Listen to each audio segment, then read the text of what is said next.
The question of can I learn to adjust myself and not have to see a chiropractor is, I would say definitely no. For example, there may be a problem in here.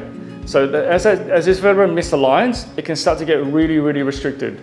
As this gets restricted, it may start to mean that the ones above can start to have a lot of tension. And so you feel that you need to try to click it yourself. Now, if you click it yourself, what happens is, because this vertebra, for example, is really restricted, it's not going to be able to move. So you won't be able to specifically click this one.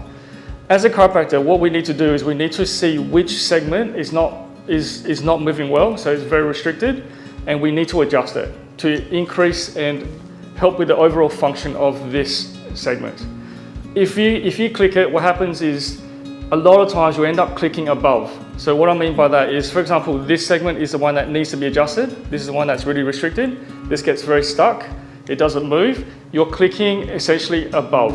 And this over time leads to instability.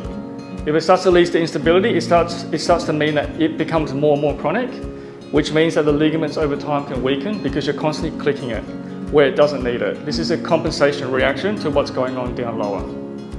Okay, so if you constantly keep clicking and like twisting, keep popping your neck, for example, the ligaments will get weaker and weaker.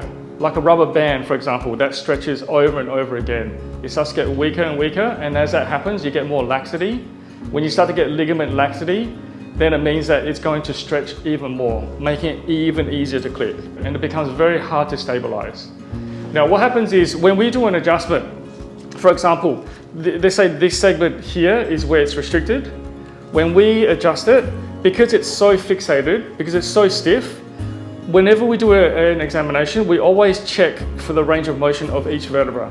Now, when we do an adjustment, what we want to do is, as we see the restriction and inflammation on the nerve, as we do an adjustment, it helps to restore its function back. But the main thing we want to do is avoid over-adjusting that segment. Before we actually do the adjustment, we always motion palpation, which means that we always monitor each vertebra and how it's moving. If we find that the vertebra is moving well, we leave that segment alone.